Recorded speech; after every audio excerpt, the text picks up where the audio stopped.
Looks like we got a lot of people excited to be here. Let's do one more welcome to Moe's. Welcome to Moe's! Woohoo! Now, what I'd like everybody to think about, and this is something that'll help you as we go through today, if you can think about one person or one situation that tends to be kind of challenging to you. Might be the one you worry about, keeps you up at night. There's something that you would really like to resolve for that. And I want that to raise your level of engagement. If you could walk out of here today with some information or some knowledge about yourself or the other person that would actually bring you to some type of a resolution, that's what we're looking for you to do today. So we're hoping that everybody can.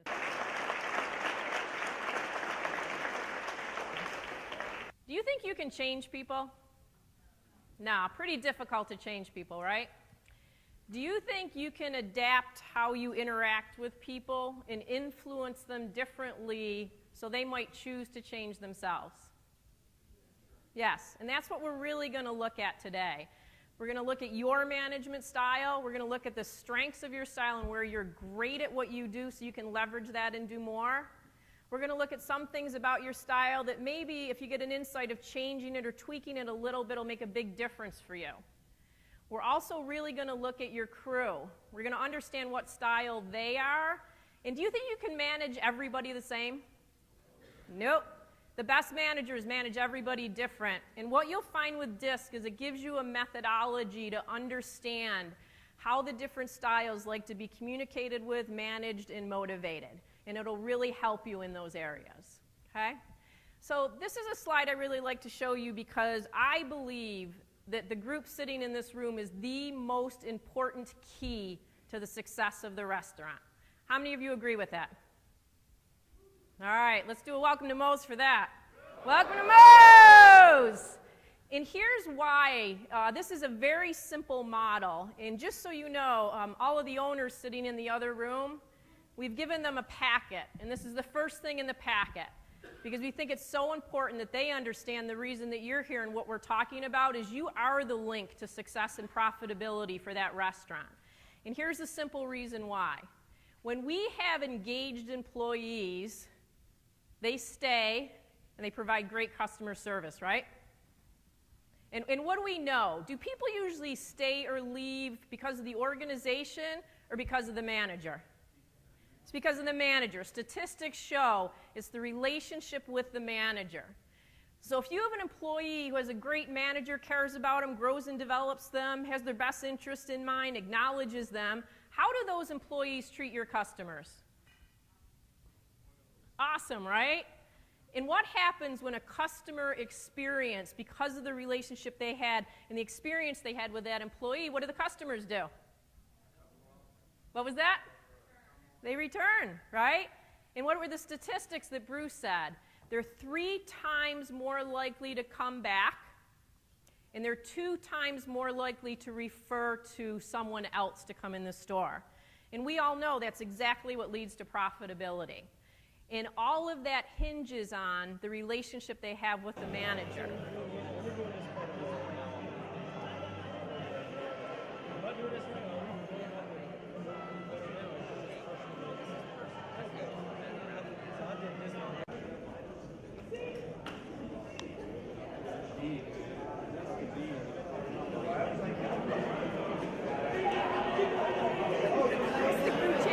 For you, different than what these are. If you were really to think, what is the thing that you're most frustrated by, that's most challenging to you, what is that? And text that here, and then we're going to start to see all of the crew challenges come up. So what is most challenging to you about managing your crew? Just type it into your phone and hit send so we can see what some of them are.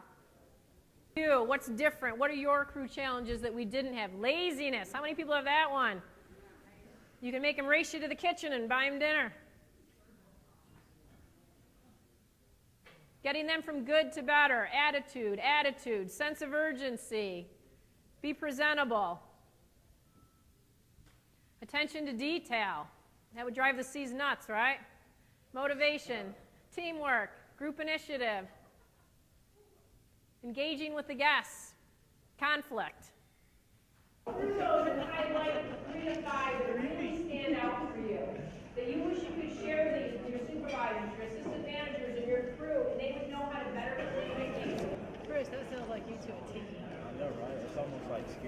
What else might an owner struggle with a high I? Might be all talk and not as much action behind the talk. What else might they struggle with? Yeah, the emotion sometimes is difficult. Yeah. And where might the staff struggle with someone that's too high an I? What was that? Yeah, there isn't firm leadership. And I think sometimes what I found, because I was such a high I, is that people respect you when you're able to discipline everybody fairly and at the same time, and sometimes that's hard for an I, and you actually can lose a little respect as a manager. He could see all the things that were missing before we rolled out the plan. And it took me a while, but then I went up to him and I said, I was wondering if you could do me a favor, Scott. And he said, what? I said, if I give you the project plan, will you shoot holes in it and tell me everything that's wrong with it? He goes, I'd be happy to. He goes, just don't make me do that cheerleader thing that you do. So you see where the partnership can be between the two styles? There isn't a right or wrong styles. All the styles are great, and we actually need to partner with people that are different than us.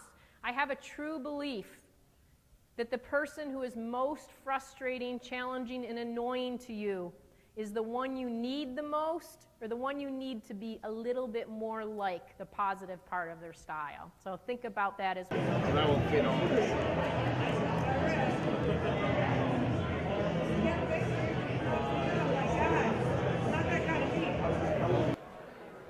Alrighty. Now we're going to take a disc quiz to see how well you know this information. All the C's just got really nervous. I didn't know there was a quiz for this.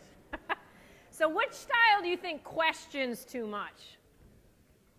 C's, definitely. Which style talks too much? I's. Who directs too much? And who agrees too much? Very good. What style do you think cares more than others think is wise? S, very good. A lot of people say I, but it's actually the S. What style risks more than others think is safe? D's. Who dreams more than others think is practical? And who expects more than others think is possible? Very good. What did you get out of today that's going to make you take your management skills to the next level? What are some things that people got? We have a couple microphones we can pass around.